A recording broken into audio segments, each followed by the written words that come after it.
So guys এই প্র্যাঙ্কটার জন্য যে আইডিয়াটা আমার মাথায় আসে সেটা হচ্ছে আমাকে বাসার ভিতর থেকে একটা পুলিশ অ্যারেস্ট করে নিয়ে যাবে। এক্স্যাক্টলি, জাস্ট চিন্তা করেন আমি যখন অ্যারেস্ট হবো তখন আমার মায়ের রিয়াকশনটা কি হবে ওইটাই আমি দেখতে চাই।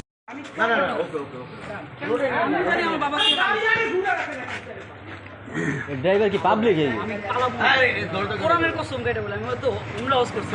না না আপনার পাশে কেউ না তো এত ওই আমি শুধু ভয় পেয়েছিলাম ওয়াইফটা 6 মাসে প্রেগন্যান্ট।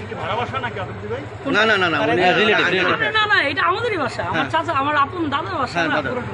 ওইটাই দাদার বাসায় আসছি আমি কবর জিয়ারত করতে। হ্যাঁ হ্যাঁ ঠিক আছে, যে আব্বা এই অবস্থা যে কবর জিয়ারত করি।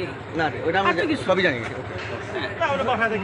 আমি কেমন ছিল এটা এটা তো মাসুম স্যার আছে মাসুম স্যার সবাই ওই যে মাসুম স্যার আসি আসি আপনার ওয়ালেট ওখানে আছে। সাথে দেয় লোকটা পরে মরে গেলে আমি তো সেটাই ওয়ালেটটা আমার ওয়াইফকে দিলে ভালো, এটা বেগ একটা সানসেটে গিয়ে এটা আমার ওয়াইফকে দিত। স্যার এটাও ধরেন স্যার হ্যাঁ, আপনার ভাই আমার বেগ এটা ওয়ালেট আর আমার বেগটা প্লিজ দিয়ে দেবো দিয়ে দেবো আপনার ভাই দিয়ে দেবো এটা নাও তোরা আগে দেখো ভাইয়া এদিকে আসো কে আছে নিয়ে যাক এই পার এটা নাও। এদিকে আসো বুঝাই দিতে হবে যথেষ্ট ভিডিও সব বুঝাই দেবেন। এই স্যার এটা উল্টা দেন আমাকে আপনারা আমি সুন্দর করে বলতেছি। হ্যাঁ। আমি বিদায় নিয়ে যাই।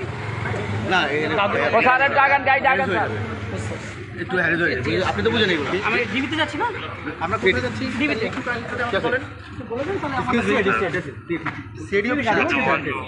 আমরা কি আর একজন সাথে যেতে পারি না না অন্য গাড়ি নিয়ে একটু সাথে একজন প্লিজ না অন্য গাড়ি নিয়ে আসো ওখানে কি আছে একজন আছে আর ভাইয়ের নামটা একটু কাইন্ডলি যদি বলতেন এ আগে ওই পাশে একজন ভাইয়ের নামটা একটু যদি কাইন্ডলি বলতেন ভাই আমাদের কথা একটু কাইন্ডলি আমাকে বলতে এই মামুন স্যার ঢুকুন দেখি আপনারা পরে ফোন দিব আমি আপনাদের সাথে আমার আপনাদের সাথে আমি অফিসের সামনে যাই আমি চলে যাই প্লিজ এটা আমার আমাকে